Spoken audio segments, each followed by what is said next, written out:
সরস্বতী পুজো মানেই বাঙালির Valentine's day. তাই সরস্বতী পুজোর দিন সারাদিন ঘোরার পর বর আমার জন্য নিয়ে এসেছিল এই রোজ দুটো। দুপুর বিকালের দিকটা ঘুরেছিলাম মগরার দিকে, আর এখন সন্ধ্যাবেলায় আমরা যাচ্ছি আমাদের ইউনিভার্সিটিতে।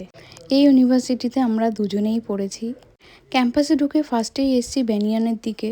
আমি প্রতিবারই সরস্বতী পুজোয় এই ক্যাম্পাসের ভেতরে ঠাকুরগুলো দেখতে আসি। তোমরা হয়তো অনেকেই জানো যে ইউনিভার্সিটির ভেতরে ক্যাম্পাসে ডিপার্টমেন্টগুলোয় খুব সুন্দর পুজো হয়, specially banyan, PG1, PG2, PG3।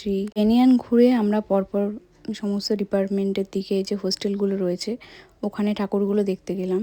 আমার ইউনিভার্সিটিতে আসা হয় না তেমন না, মাঝে মাঝেই আমি আর বর আসি, কারণ বরের কিছু কাজ থাকে।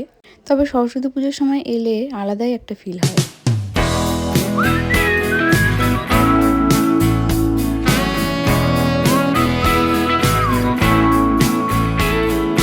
তাও সরস্বতী পুজোর দিন ইউনিভার্সিটির ভেতরটায় না এলে না এখন আর ঠিক ভালোই লাগে না। তারপর গেলাম রিসার্চ স্কলারদের যে হোস্টেল রয়েছে সেই পুজোটা দেখতে।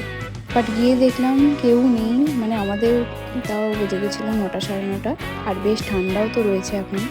আর একটু আগে আসলে হয়তো এতটা ফাঁকা থাকতো না। তো আমরা এই ঠাকুরটা দেখে বেরিয়ে গেলাম ইউনিভার্সিটি থেকে। ফেরার সময় আমরা একটা বিরিয়ানি নিয়ে নিয়েছিলাম, আর সন্ধ্যা থেকে চা খাওয়া হয়নি বলে একটু চা খেয়ে নিলাম। তো এভাবেই কাটালাম দিনটা। এরকম মিনি ব্লগ দেখতে চ্যানেলটা অবশ্যই সাবস্ক্রাইব